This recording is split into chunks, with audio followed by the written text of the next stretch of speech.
Hello అండి. అందరూ ఎలా ఉన్నారు? నేనైతే చాలా బాగున్నాను. మీరు కూడా అందరూ బాగున్నారు కదా! బాగున్నారనే అనుకుంటున్నాను. బాగుండాలని మనస్ఫూర్తిగా కోరుకుంటాను. Welcome to my channel KBT lifestyle vlogs. నేను మీ భారతిని. ఈరోజు వీడియోలో పానీపూరిని ఎలా తయారు చేసుకున్నానో ఈ వీడియోలో చూపిస్తున్నాను. ఇంకా గోంగూర పచ్చడి ఎలా చేశానో చూపిస్తున్నాను. అది నా ఈవినింగ్ డైలీ రొటీన్ చేసుకుంటూ చూపిస్తున్నానండి. వీడియో లాస్ట్ వరకు చూసి ఈ వీడియో మీకు ఎలా అనిపించిందో కామెంట్ చేయండి. వీడియో నచ్చితే లైక్ చేయండి. నా ఛానల్ ఫస్ట్ టైం చూస్తున్నట్టయితే ప్లీజ్ సబ్స్క్రైబ్ చేసుకొని సపోర్ట్ చేయండి. యూట్యూబ్ కొత్తగా ఇచ్చిన హైప్ కూడా ఖచ్చితంగా ఇవ్వండి. ఇంకా ఫస్ట్ అయితే మా ఇంటి పక్కన మా ఇంటి వెనుక ఉండే వాతావరణం అయితే చూడండి. అంటే ఇంటి పక్కనేని వరి పంట వేసున్నారు కదా, ఆ వరి పంట పచ్చదనానికి ఇంకా ఇంటి చుట్టూ కూడా ఎక్కువగా చెట్లు ఉండడం వల్ల ఆ పచ్చదనానికి చూడడానికి చాలా బాగుంది. అందుకని మీకు కూడా చూపిద్దామని ఒక చిన్న వీడియో క్లిప్ అయితే తీశాను. ఇంతకు ముందు మా ఇంటి వెనక చాలా పెద్ద మామిడి తోట ఉండేది కదా. నా పాత వీడియోస్ చూసే వాళ్ళకైతే మా ఇంటి వెనక ఉండే మామిడి తోట చాలా వరకు తెలిసే ఉంటుంది. కానీ ఇప్పుడు ఆ మామిడి చెట్లన్నీ కోసేసి కింద నేల మొత్తం చదును చేసేస్తున్నారనమాట. అంటే మామిడి తోటని వరి పొలాలుగా చేసుకుంటున్నారు, వరి పంట వేస్తారంట. ఇంతకు ముందున్న మామిడి తోట మామిడికాయలు చాలా బాగా కాసేవి, కానీ చెట్లన్నీ కోసేసి వరి పొలాల్లో ఎందుకు తయారు చేస్తున్నారో నాకు అర్థం కాలేదు. అంటే మామిడి తోట తయారు చేయాలంటే చాలా టైం పడుతుంది. మొక్క వేయాలి, ఆ మొక్క పెరిగి పెద్దదయ్యి కాపుకొచ్చినప్పటికీ ఎలాగలేదన్నా సరే ఒక 4-5 సంవత్సరాల టైం అయితే ఖచ్చితంగా పడుతుంది. అలాంటిది అంత మంచి తోట ఎందుకు కోసేసి వరి పొలాల్లో చేస్తున్నారో నాకు అర్థం కాలేదు. ఇంకా మా ఇంటి వెనుక పెద్ద నేరేడు చెట్టు అయితే ఉందండి. కాయలు బాగా కాసున్నాయి. వెళ్ళే దారిలో అవడం వల్ల రోడ్డు మీద అయితే బాగా నేరేడు పళ్ళు అయితే రాలున్నాయి. ఇంతకుముందు చాలా మంది నేరేడు పళ్ళు చాలా ఇష్టంగా తినేవాళ్ళు. అంటే మా ఇంటి వెనక కదా నేరేడు చెట్టు, బైకుల మీద వెళ్ళే వాళ్ళు కూడా ఆపి మరీ నేరేడు పళ్ళు ఏరుకొని అయితే వెళ్ళేవాళ్ళు. కానీ ఇప్పుడు మాత్రం అంత ఎక్కువగా ఎవరు ఆగటం లేదు, సరిగ్గా తినటం లేదు.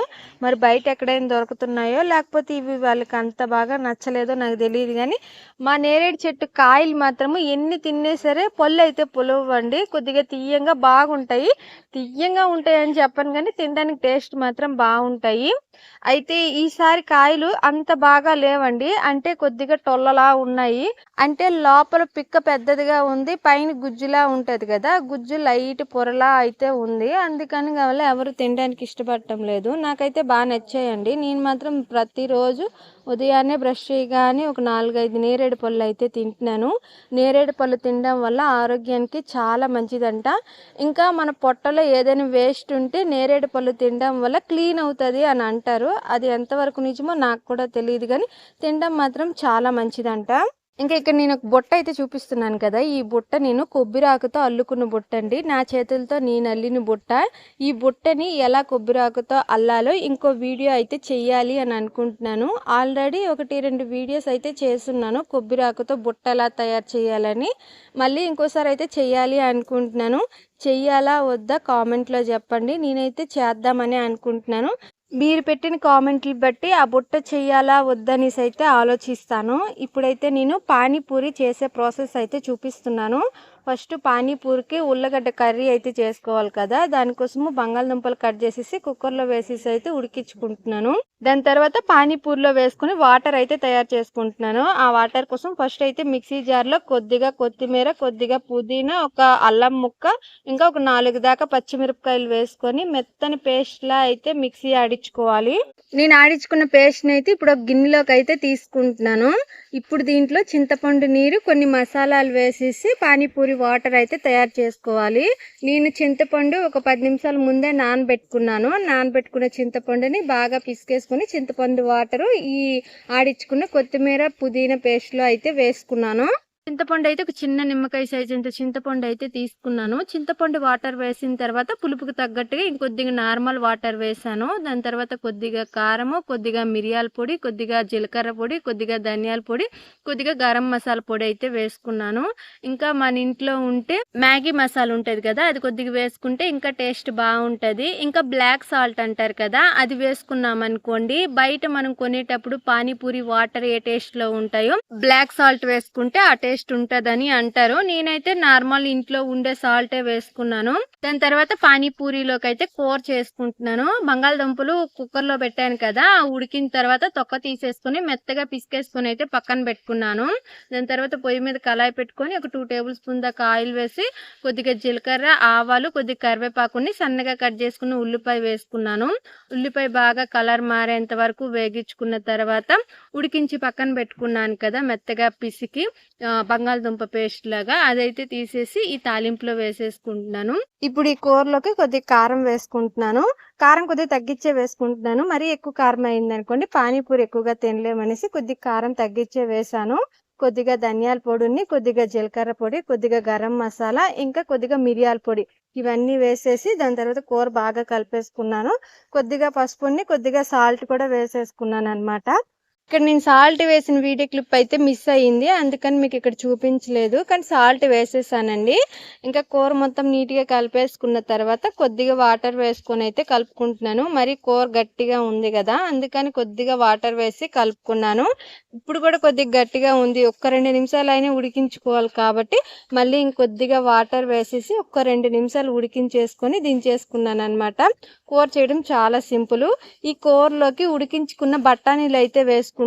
వేసుకుంటే ఈ కూర ఇంకా టేస్ట్ బాగుంటుంది. కానీ ఇంట్లో ప్రస్తుతానికి బఠానీలు అయితే లేవండి, అందుకని వేసుకోలేదు. ఇంకా కూరని పానీ వాటర్ రెడీ చేసేసిన తర్వాత బయట ఇన్స్టెంట్ గా చేసుకునే పానీపూరీలు దొరుకుతాయి కదా, ఆ పానీపూరి ఒక ప్యాకెట్ అయితే కొనుక్కొని తీసుకొచ్చాను. అవైతే ఆయిల్లో వేసి ఇప్పుడైతే వేగించుకుంటున్నాను. ఇంట్లోనే మనం ఓన్ గా కూడా పానీపూరీలు అయితే తయారు చేసుకోవచ్చు. కొద్దిగా గోధుమ పిండిని, కొద్దిగా ఉప్మా రవ్వ కలిపేసి 2 కలిపి పానీపూరీలు అయితే చెయ్యొచ్చు. కానీ నాకు అంత నీట్ గా చేయడం రాదండి.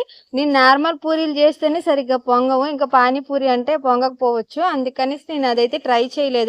బయట నుండి తీసుకొచ్చిన పానీపూరీలతోని ఇంట్లో ఎలా అయితే పానీపూరి అయితే తయారు చేసుకున్నాను. ఇవైతే బాగా పొంగుతున్నాయి, తిన్నప్పుడు కూడా టేస్ట్ బాగుందండి. మనం ఇంట్లోనే పానీపూరీలు చేసి దాని తర్వాత మిగతా ప్రాసెస్ అంతా చేసామనుకోండి కొద్దిగా టైం ఎక్కువ పడుతుంది. అంటే పానీపూరికి పిండి కలిపి పానీపూరిలా చేసి ఆయిల్లో వేగించి దాని తర్వాత ఈ పానీపూరిలోకి పానీ వాటర్ చేయాలి, దాని తర్వాత కూర చేయాలి. ఇవన్నీ చేయాలంటే కొద్దిగా ఎక్కువ టైం ప్రాసెస్ పడుతుంది కదా. కానీ ఇలా బయట నుండి ఇన్స్టెంట్గా పానీపూరీలు కొనుక్కొని తీసుకొచ్చి కేవలం కర్రీ ఉన్ని పానీ వాటర్ తయారు చేసుకొని ఒక్క 10 నిమిషాల్లోనే మనం పానీపూరీలు అయితే మనకు నచ్చినట్టుగా తినొచ్చు. నాకైతే పానీపూరి పెద్దగా ఇష్టం ఉండదండి. తిన్ను అని చెప్పను కానీ ఖచ్చితంగా నాకు ఈ పానీపూరి చెప్పగానే తినాలి అని అంత ఇష్టం అయితే ఉండదు. ఎందుకో చిన్నప్పటి నుండి నేను ఎక్కువగా పానీపూరి అయితే తిన్నండి. కానీ టేస్ట్ మాత్రం బాగుంటుంది. కానీ నాకెందుకో అంత ఎక్కువగా ఇష్టం ఉండదు. ఇంక ఇంట్లో అయితే నేను ఇదే ఫస్ట్ టైం చేయడము. టేస్ట్ అయితే చాలా బాగా వచ్చింది. నేను ఈ పానీపూరిలోకి కూర చేశాను కదా, ఈ కూరలోకి బఠానీలు ఒక్కటి వేసుంటే ఇంకా కూర టేస్ట్ బాగుండేది. ఇప్పుడు కూడా కూర టేస్ట్ బాగుంది కానీ అదొక్కటి మిస్ అయిపోయింది అని మాత్రం తెలుస్తుంది పానీపూరి తినేటప్పుడు. ఇప్పుడు ఈ పానీపూరిలోకి కొద్దిగా కూరని, కొద్దిగా పానీ వాటరు, ఇంకా సన్నగా కట్ చేసుకుని ఉల్లిపాయలు ఒక 4 ముక్కలు వేసేసి నోట్లో పెట్టుకొని తింటుంటే వేరే లెవెల్ ఉందండి, చాలా బాగుంది. మీలో ఎంతమందికి పానీపూరి అంటే ఇష్టమో ఖచ్చితంగా కామెంట్లో చెప్పండి. నాలాగా ఇష్టం లేని వాళ్ళు కూడా కామెంట్లో చెప్పండి. నాకు తెలిసి చాలా మందికి పానీపూరి అంటే ఇష్టం ఉంటుంది. చాలా మంది పానీపూరి కోసం ప్రాణం కూడా పెట్టేస్తారు, అంత ఎక్కువగా ఇష్టపడతారు అనమాట. అంటే ఈ పానీపూరి బండి చూడగానే నోట్లో నీళ్ళు ఊరుతాయి, అంత ఎక్కువగా ఇష్టపడతారు. నాకు అంత పెద్దగా ఇష్టం ఉండదు కానీ తింటానన్నమాట. ఇంకా నేను పానీపూరి తింటుంటే మా బాబు అయితే ఇదే ఫస్ట్ టైం తింటాం పానీపూరి. వాడు కూడా నా పక్కన కూర్చొని అయితే తింటున్నాడు. ఫస్ట్ ఒట్టి పూరీలే తిన్నాడు, అంటే వేగించి పక్కన పెట్టాను కదా పూరీలు, అవి మాత్రమే తిన్నాడు. నేను కూర పెట్టుకొని పానీ వాటర్ వేసుకొని తినడం చూసి అమ్మ నేను కూడా తింటాను నాకు కొద్దిగా వెయ్యమ్మా అనేసి అడిగి మరీ వేయించుకొని అయితే తిన్నాడు. ఫస్ట్ వాడికి తినడం సరిగ్గా చేత కాలేదు. నేను ఎలా తినాలో చూపించాను, దాని తర్వాత నీట్గా తిన్నాడనమాట. అయితే ఎక్కువ పానీపూరీలు అయితే తినలేదులేండి, ఒక 2-3 తిన్నాడు అంతేని. దాని తర్వాత తినలేకపోయాడు. అంటే మొత్తం పానీపూరి అంతా నోట్లో పెట్టుకొని తినాలంటే చిన్నపిల్లడికి కష్టం కదా, ఆ వాటర్ మొత్తం కింద పడిపోయి వాడికి తినడానికి కొద్దిగా డిస్టర్బ్గా అనిపించింది. అందుకని ఎక్కువ అయితే తినలేదు. కానీ ఒట్టి పానీపూరీలు అయితే బాగానే తిన్నాడనమాట. నేను ఈ పానీపూరీలు సాయంకాలం స్నాక్స్ గా అయితే చేశాను. చాలా రోజుల నుండి మా ఆయన చేయమని అయితే అడుగుతున్నారండి. అందుకని ఈ రోజు అయితే చేసి పెట్టాను. ఇంకా మా అత్త మా మామయ్య కూడా చాలా ఇష్టంగా తిన్నారు. ఇంకా పానీపూరి తినడం అయిపోయిన తర్వాత ఇల్లు అయితే చిమ్ముకుంటున్నాను. నేను ఈ ఇల్లు చిమ్ముకునేటప్పటికి టైం అయితే 4, 4:15, 4:30 ఈ టైం అయితే అయి ఉంటదండి. ఇల్లు చిమ్మడం అయిపోయిన తర్వాత రేకుల కింద కూడా చిమ్మేసుకొని దాని తర్వాత వాకిలి అయితే చిమ్మేసుకుంటాను. దాని తర్వాత స్నానానికి పొయ్యి మంట వేసుకుంటానన్నమాట, వేడి నీరు కాచడానికి. నాకు ఇల్లు చిమ్మడానికి ఎక్కువ టైం పట్టదండి. ఒక 5 నిమిషాలు 10 నిమిషాల లోపలే ఇల్లు చిమ్మేయడం అయితే అయిపోతుంది. మా ఇల్లు చిన్నది కాబట్టి చిమ్మడానికి ఎక్కువ టైం పట్టదు. కొంతమందికి ఇల్లు చిమ్మడానికి చాలా టైం పడుతుంది. మినిమం ఒక 25 నిమిషాలు 20 నిమిషాలు టైం అయితే పడుతుంది. అంటే కొద్దిగా పెద్ద ఇల్లు ఉన్న వాళ్ళకైతే అలా ఉంటది. కానీ మాది చిన్న ఇల్లు కాబట్టి కొద్దిగా తొందరగానే చిమ్మేయడం అయిపోతుంది. కానీ మా ఇంటి ముందు కొద్దిగా ఇసుక నేల ఎక్కువ ఉండడం వల్ల ఎక్కువగా మట్టి అయితే ఇంట్లోకి వస్తూ ఉంటది. ఇంకా ఇల్లు చిమ్మడం అయిపోయిన తర్వాత బట్టలు అయితే తీసుకుంటున్నాను. నేను ఈ బట్టలు అయితే మధ్యాహ్నమే ఉతికేసి ఆరేసాను. కానీ సాయంకాలానికి మాత్రం నీట్ గా ఆరిపోయాయి. ఎండలు మాత్రం బాగా ఇప్పటికి కూడా కాస్తున్నాయండి. ఎండాకాలం అయిపోయింది కానీ ఈ పాటికి వర్షాలు అయితే స్టార్ట్ అవ్వాలి. కానీ వర్షాలు పెద్దగా పడటం లేదు. ఎండలు అయితే విపరీతంగా కాస్తున్నాయి. 8వ నెల వచ్చేసింది కానీ ఇంకా వర్షాలు అయితే స్టార్ట్ అవ్వలేదు. ఇంతకు ముందు 7వ నెల కలవగానే వర్షాలు అయితే వచ్చేసేటి. కానీ ఈ సంవత్సరం అయితే ఇంకా వర్షాలు అయితే పూర్తిగా పడటం లేదు. ఇంకా బట్టలు తీసేసి ఇంట్లో అయితే వేసుకున్నాను. దాని తర్వాత గోంగూర పచ్చడి అయితే చేసుకుంటున్నాను. ఈ గోంగూర కట్టలు అయితే నిన్న తీసుకొచ్చినవండి. అందుకని గోంగూర కొద్దిగా వాడిపోయినట్టుగా అయిపోయింది. అయినా సరే గోంగూర మాత్రం బాగుంది. గోంగూర అయితే మా అత్తకి ఇచ్చేసాను ఒలిచామని. మా అత్త ఒలిచేసి అయితే నా చేతికి ఇచ్చింది. ఇప్పుడు పొయ్యి మీద కళాయి పెట్టుకొని కొద్దిగా వేరుశనగ గింజలు అయితే ఫస్ట్ వేగించుకుంటున్నాను. వేరుశనగ గింజలు గోంగూర పచ్చడి చాలా బాగుంటదండి. నాకైతే చాలా ఇష్టము. తినడానికి టేస్ట్ అయితే వేరే లెవెల్ ఉంటది. నాకు తెలిసి ఈ పచ్చడి చాలా మందికి తెలిసే ఉంటది. ఒక్కొక్కరు ఒక్కొక్క పద్ధతిలో చేసుకుంటారు. నేను ఏ పద్ధతిలో చేసుకుంటాను మీకైతే ఫస్ట్ చూపిస్తాను. ఈ గోంగూర పచ్చడి ఫస్ట్ అయితే వేరుశనగ గింజలు వేగించుకుంటున్నాను. వేరుశనగ గింజలు మాడేగకూడదండి, కాకపోతే నీట్ గా వేగాలి. వేరుశనగ గింజలు సరిగ్గా వేగకపోయినా మాడేగినా సరే పచ్చడి టేస్ట్ అంత బాగుండదు. అందుకని వేగించుకునేటప్పుడు కొద్దిగా జాగ్రత్తగా వేగించుకోవాలి. ఇంకా వేరుశనగ గింజలు వేగించేసుకుని పక్కకి తీసేసుకున్న తర్వాత అదే కళాయిలో కొద్దిగా ఆయిల్ అయితే వేసుకున్నాను. ఒక 10-15 దాకా ఎండుమిరపకాయలు అయితే వేసుకొని వేగించుకుంటున్నాను. నేను ఎప్పుడు గోంగూర పచ్చడి చేసినా సరే ఎండుమిరపకాయలు వేసుకొని గోంగూర పచ్చడి చేసుకుంటానండి. మా అత్త నాకు ఇలానే గోంగూర పచ్చడి చేయడం అయితే నేర్పించింది. కొంతమంది పచ్చిమిరపకాయలుండి గోంగూర వేసేసి పచ్చడి చేస్తారు. అలా చేస్తే టేస్ట్ ఎలా ఉంటుందో నాకు సరిగ్గా తెలియదు కానీ ఎండుమిరపకాయలు వేరుశనగ గింజలు గోంగూర వేసుకొని పచ్చడి చేసుకుంటే మాత్రం టేస్ట్ చాలా బాగుంటది. నేను ఈ ఎండుమిరపకాయలు వేగించుకునేటప్పుడే కొద్దిగా ధనియాలు, కొద్దిగా జీలకర్ర ఉండి కొద్దిగా మెంతులు వేసుకొని అయితే వేగించుకున్నాను. ఇవి వేసుకోవడం వల్ల పచ్చడి ఇంకా టేస్ట్ బాగుంటది. ధనియాలు కొద్దిగా ఎక్కువ వేసుకున్నాను. ఒక 2 టేబుల్ స్పూన్ దాకా ధనియాలు వేసుకున్నాను. జీలకర్ర 1 టీ స్పూన్ దాకా వేసుకున్నాను. మెంతులు మాత్రం కొద్దిగా వేసుకున్నాను. మెంతులు మరీ ఎక్కువ వేసుకుంటే పచ్చడి చేదు వచ్చేస్తుంది. ఇంకా మళ్ళీ అదే కళాయిలోనే కొద్దిగా ఆయిల్ వేసి నీట్గా కడిగేసుకున్న గోంగూర అయితే వేసుకుంటున్నాను. ఇప్పుడు ఈ గోంగూర కూడా నీట్గా మెత్తగా అయితే ఉడికించుకోవాలి. ఈ గోంగూర ఉడకడానికి మరీ ఎక్కువ వాటర్ అయితే వేయకూడదండి. ఎక్కువ వాటర్ వేస్తే గోంగూర సరిగ్గా ఉడకదు. కొద్దిగా వాటర్ వేయాలి. ఎందుకంటే ఈ గోంగూర మనము ఆయిల్లో వేగించుకుంటున్నాము. ఫస్ట్ వాటర్లో ఉడికి దాని తర్వాత ఆయిల్లో లైట్గా వేగుతుంది అనమాట. చాలా తొందరగా ఇలా ఉడికించుకుంటే గోంగూర ఉడికిపోతుంది. గోంగూర నీట్గా ఉడికిన తర్వాత దించేసుకొని ఫ్యాన్ కింద పెట్టి ఒక 10-15 నిమిషాలు అయితే పూర్తిగా చల్లారించుకున్న తర్వాత పచ్చడి అయితే దంచుకుంటున్నాను. పచ్చడి దంచుకునే ముందు రోల్ అయితే కొద్దిగా నీట్గా కడుక్కుంటున్నానండి. మా రోల్ బయట ఉంటుంది కాబట్టి కొద్దిగా దుమ్ము ధూళి ఎక్కువగా పడుంటుంది. కొద్దిగా ఎక్కువ వాటర్ వేసుకొని నీట్గా కడిగేసుకున్న తర్వాత ఇప్పుడైతే పచ్చడి దంచుకుంటున్నాను. ఫస్ట్ అయితే మనం ఈ వేరుశనగ గింజలు వేగించుకున్నాం కదా, వేరుశనగ గింజలు నీట్గా మెత్తని పొడిలా దంచుకున్న తర్వాత మిగతావన్నీ ఒక్కొక్కటిగా వేసుకొని అయితే దంచుకోవాలి. కానీ ఫస్ట్ మాత్రం ఖచ్చితంగా వేరుశనగ గింజలు వేసుకునే దంచుకోవాలండి. వేరుశనగ గింజలు లాస్ట్లో వేసుకొని దంచుకున్నాం అనుకోండి, వేరుశనగ గింజలు సరిగ్గా నలగవు. వక్కలుగా పెద్ద పెద్ద ముక్కల్లా అయితే అలా ఉండిపోతాయి. మెత్తని పొడిలా అయితే నలగవు అనమాట. అందుకని ఫస్ట్ వేరుశనగ గింజలు వేసేసి దంచుకున్న తర్వాత మిగతా వేసుకుని దంచుకున్నాం అనుకోండి పచ్చడి బాగుంటుంది. ఇంకా వేరుశనగ గింజలు మెత్తగా మెదిగిన తర్వాత వేగించి పక్కన పెట్టుకున్న ఎండుమిరపకాయలు కూడా వేసేసుకొని ఇవి కూడా మెత్తగా మెదిగేంత వరకు అయితే దంచుకోవాలి. ఇవి మెత్తగా పొడిలా అవ్వడానికి దంచుకునే టైం ప్రాసెస్ అయితే ఎక్కువ పట్టదులేండి. ఒక 2-3 నిమిషాల్లోనే మెత్తగా అయిపోతుంది, తొందరగానే అయిపోతుంది. ఇంకా ఎండుమిరపకాయలు కూడా బాగా మెత్తగా దంచేసుకున్న తర్వాత వేగించి చల్లార్చి పక్కన పెట్టుకున్నాను కదా గోంగూర. ఇప్పుడు ఈ గోంగూర అయితే ఈ పచ్చడిలో అయితే వేసేసుకొని మొత్తం నీట్గా కలిసేలాగా అయితే మెత్తగా దంచేసుకోవాలన్నమాట. ఈ గోంగూర కూడా ఇంకా మెత్తగా అవ్వాలి. ఒక 5-6 నిమిషాలు అయితే ఖచ్చితంగా దంచుకోవాలి. అప్పుడే మొత్తం నీట్గా మెత్తగా అవుతుంది. ఇంకా వేరుశనగ గింజలు, ఎండుమిరపకాయలు ఇవన్నీ కూడా గోంగూర కూడా నీట్గా కలిసి పచ్చడి టేస్ట్ బాగుంటుంది. ఇంకా మొత్తం దంచడం అయిపోయిన తర్వాత లాస్ట్లో అయితే రుచికి సరిపడినంత సాల్ట్ వేసుకున్నాను. ఒక 2 టేబుల్ స్పూన్ దాకా సాల్ట్ వేసానులేండి. సాల్ట్ కొద్దిగా ఎక్కువగానే పడుతుంది రోటి పచ్చడికి. సాల్ట్ సరిగ్గా సరిపోకపోయింది అనుకోండి పచ్చడి కొద్దిగా తొందరగా చెడిపోతుంది, టేస్ట్ కూడా అంత బాగుండదు. అందుకని ఖచ్చితంగా సాల్ట్ వరకు అయితే కరెక్ట్గా సరిపోయేటట్టు అయితే వేసుకోవాలి. ఇంకా మొత్తం దంచడం అయిపోయి ఇంకా లాస్ట్లో పచ్చడి తోడేస్తాము గిన్నెలోకి అన్నప్పుడు ఉల్లిపాయలు చిన్న చిన్న ముక్కలుగా తుంచేసి అయితే వేసుకుంటున్నాను. కొంతమంది ఉల్లిపాయలు వేసుకోరంట, కానీ పచ్చడిలో ఉల్లిపాయ వేసుకుంటేనే పచ్చడి టేస్ట్ చాలా బాగుంటుంది. ఇది రోటి పచ్చడి అండి. రోటి పచ్చడిలో ఖచ్చితంగా ఉల్లిపాయ అయితే వేసుకోవాలి. నార్మల్గా నిల్వ పచ్చడి ఉంటుంది చూసారా, నిల్వ పచ్చడికి ఉల్లిపాయ వేయకూడదు. నిల్వ పచ్చడిలో ఉల్లిపాయ వేసామనుకోండి పచ్చడి చాలా అంటే చాలా తొందరగా చెడిపోతుంది.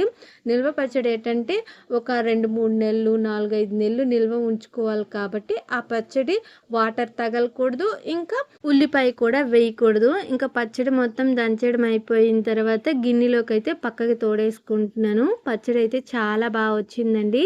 ఈ గోంగూర పచ్చడి కూడా ఆరోగ్యానికి చాలా మంచిది. గోంగూర వల్ల ఆరోగ్యానికి ఉపయోగాలు ఏవో నాకు సరిగ్గా తెలియదు, కానీ ఆరోగ్యానికి మాత్రం చాలా మంచిది అంటారు. మీకు ఎవరికైనా గోంగూర వల్ల ఆరోగ్యానికి ఎలాంటి లాభాలు ఉంటాయో తెలిస్తే మాత్రం కామెంట్లో చెప్పండి, నేను కూడా తెలుసుకుంటాను. పచ్చడి అయితే దంచిన తర్వాత ఇలా అయితే వచ్చిందండి. టేస్ట్ మాత్రం చాలా బాగుంది. మీలో ఎంతమందికి గోంగూర పచ్చడి అంటే ఇష్టమో ఖచ్చితంగా కామెంట్లో చెప్పండి. నాకైతే చాలా ఇష్టం అండి. కానీ నేను ఎక్కువగా ఏం చేయను. ఇంట్లో వాళ్ళందరూ అంత ఎక్కువ ఇష్టంగా ఏం తినరు. మా అత్త బాగానే తింటేది, కానీ మా మావయ్య అంత ఎక్కువగా గోంగూర పచ్చడి అయితే తినరు. ఇంకా రాత్రికి స్నానం చేయడం అయిపోయిన తర్వాత మా మావయ్య కోసం ఒక 2 చపాతీలు చేస్తున్నాను. పచ్చడి అయితే దంచాను, కానీ కూర అయితే ఏమీ లేదు రాత్రికి తినడానికి. అందుకని గోంగూర పచ్చడి ఇంకా కూరలో అయితే ఆమ్లెట్ వేసేస్తున్నాను అనమాట. రాత్రికి అయితే ఇలానే సింపుల్గా తినేస్తాము. ఈ ఆమ్లెట్ చేయడం అయిపోయిన తర్వాత తినేసి బాబుకి ఆల్రెడీ తినిపించేశాను. వాడు ఆల్రెడీ పడుకున్నాడు అనమాట. నేను కూడా తినేసి గిన్నెలన్నీ నీట్గా సర్దేసుకొని దాని తర్వాత నేను పడుకునేటప్పటికి ఎలాగలేదన్నా సరే 10-10:15 ఈ టైం అయితే అవుతుంది. 10కి ముందు మాత్రం ఎప్పుడు పడుకోవట్లేదండి. ఎంత ట్రై చేసినా సరే టైం మాత్రం ఖచ్చితంగా 10 అయితే అయిపోతుంది. కొన్నిసార్లు గిన్నెలు దోమిన తర్వాత పడుకుంటాను. కొన్నిసార్లు టైం అయిపోయినా ఒళ్ళు బద్ధకంగా అనిపించినా సరే గిన్నెలు దోమకుండా అలా పెట్టేస్తానన్నమాట. తెల్లవారు లేసి అన్నీ ఒకేసారి దోముకుంటాను. నేను ఈ ఆమ్లెట్ వేసుకునేటప్పటికి టైం అయితే కరెక్ట్గా 8-8:30 ఈ టైం అయితే అయ్యింది. అంటే ఇంట్లో నలుగురికి వేయాలి కదా, నలుగురికి ఆమ్లెట్ మొత్తం వేయడం పూర్తయ్యేటప్పటికి టైం అయితే 9 అయిపోయింది. నేను తిని గిన్నెలన్నీ సర్దినప్పటికి 10 అయిపోయింది అనమాట. సింపుల్గా టైం అయిపోతుంది. ఇంకా ఆమ్లెట్ వేయడం అయిపోయి వేడివేడిగా ఉన్నప్పుడే మా అత్త మా మావయ్యకి అయితే పెట్టేశాను. ఆమ్లెట్ వేడిగా ఉన్నప్పుడు తింటేనే తినడానికి టేస్ట్ బాగుంటుంది. ఆమ్లెట్ పూర్తిగా చల్లారిపోయిన తర్వాత తింటే లైట్గా నీసు వాసనలా అనిపిస్తుంది. ఇంకా టేస్ట్ కూడా డిఫరెంట్ వచ్చేస్తుంది. నాకెందుకు ఆమ్లెట్ పూర్తిగా చల్లారిపోయిన తర్వాత తినాలనిపించదు అస్సలు. అందుకని వేడివేడిగా ఉన్నప్పుడు ఇంట్లో వాళ్ళందరికీ అప్పటికప్పుడు వేసిస్తాను. ఇంకా నేను కూడా వేడివేడిగా ఉన్నప్పుడే తినేస్తాను అనమాట. ఇంకా రాత్రికి ఏమేమి చేశానో మీకు తెలుసు కదా, చపాతి, ఆమ్లెట్, అన్నము, ఇంకా పచ్చడి, ఇంతేనే. ఇంక ఈ వీడియో అయితే ఇంతేనండి. ఈ వీడియో మీ అందరికీ నచ్చిందని అనుకుంటున్నాను. ఈ వీడియో మీకు ఎలా అనిపించిందో ఖచ్చితంగా కామెంట్లో చెప్పండి. వీడియో నచ్చితే లైక్ చేయండి. నా ఛానల్ ఫస్ట్ టైం చూస్తున్నట్టయితే సబ్స్క్రైబ్ చేసుకొని బెల్ ఐకాన్ని ఆన్లో పెట్టుకోండి. ఇంకా యూట్యూబ్ కొత్తగా ఇచ్చిన హైప్ కూడా ఖచ్చితంగా ఇవ్వండి. లైక్ చేయడం మాత్రం అస్సలు మర్చిపోవద్దు. మళ్ళీ మళ్ళీ చెప్తున్నాను. అందరూ బాగుండాలి, అందులో నేను ఉండాలని మనస్ఫూర్తిగా కోరుకుంటాను. Thank you. Bye bye.